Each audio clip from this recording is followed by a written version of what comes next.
ጤና ይስጥልኝ እንደምናችሁ ዛሬ ደግሞ አስፓራገስ ለምሰራው እንደምታዩት ፕላስቲክ ውስጥ ታሽጎ ነው የሚሸጠው ትሬደር ጆ በቀላል መንገድ ሰራዋለሁ አብረን እንከታተል መጀመሪያ ያው ፕላስቲኩን ቆርጬ ነው ያወጣሁት ለዚህ ያወጣውና ብዙ ጊዜ እንግዲህ የሚባለው ስናፕ እስከሚያደርገው ድረስ ነው ዛጋር እንደዚህ የሚያደርገው ጋር ተሰብሮ የሚጣለው የሚባለው ግን ይሄም ስናፕ ያደርጋል ስለዚህ ያን መንገድ ብዙም አላም ነው ይሄን በደንብ ለቅለቅ አድርግና በመላጫ ላጥላጥ አረጋዋለሁ ይሄው እንደዚህ አጥቢዋለሁ ልቅልቅ አድርጌዋለሁ የማደርገው አሁን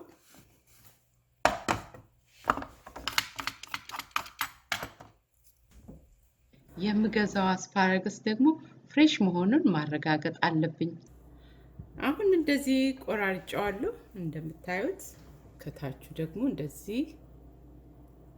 ቆዳውን ገፈፍ አድርጌያለሁ በዚህ ላይ በጣም ቀላል ነው አሁን ጨው በላዩ ላይ አደርጋለሁ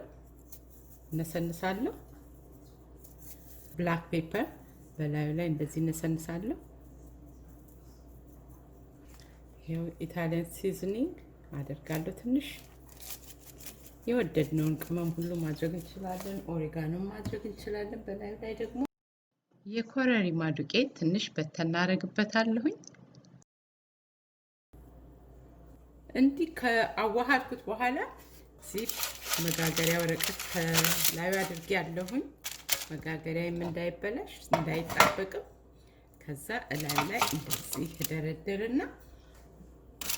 እዚህ ተንተን ካረኩ በኋላ ትንሽ ቀለጥ ያረኩት ቅቤ አለ ባተር እንደዚህ አድርጌ በደንብ ኦቨን ውስጥ እንግዲህ ለ5 ደቂቃ ያህል ነው ማበስለው ግን እያየነው ነው እንደ ኦቨናችን ስለሚለያይ እስቲ ከ5 ደቂቃ በኋላ አይቼ ነግራችኋለሁ በ5 ደቂቃ እንደዚህ ግሪን ሆኖ ወጥቶልናል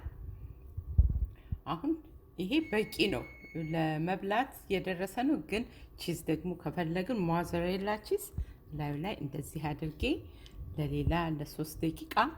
ጨምረዋለሁ ኦቨን ውስጥ ቀለጥ እስከሚልልኝ ድረስ ይሄው ከ3 ደቂቃ በኋላ ይሄን ይመስላል እየተከተከም ነው ገና በጣም ቆንጆ ነው ማቅረቢያ ላይ አቀርበዋለሁ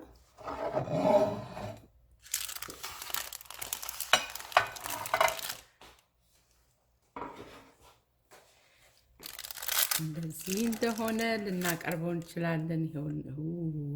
ቺዝ ለምታዩት በጣም ቆንጆ ነው ሞክሩት በጣም ቆንጆ ነው ምግብ መስራት እንደዚህ ቀላል ነው መሆን ያለበት ላይፋችንም እንደዛው ሁሉ ነገር ቀላል እና እንደዚህ በቀላል መንገድ ይሄን የመሰለ ምግብ አዘጋጅቻለሁ እንደምትወዱት እርግጠኛ ነኝ ሞክራችሁት ለወቀው ቅመሙ ደግሞ የፈለጋችሁትን መጨመር ይቻላል የግድ ይሄ መሆን አለበት የሚል ህግ የለም ይሄን ቪዲዮ ከወደዳችሁት ለሌሎች ሼር አድርጉ ሰብስክራይብ ላይክ ኮሜንት በሚቀጥለው ቪዲዮ እንገናኝ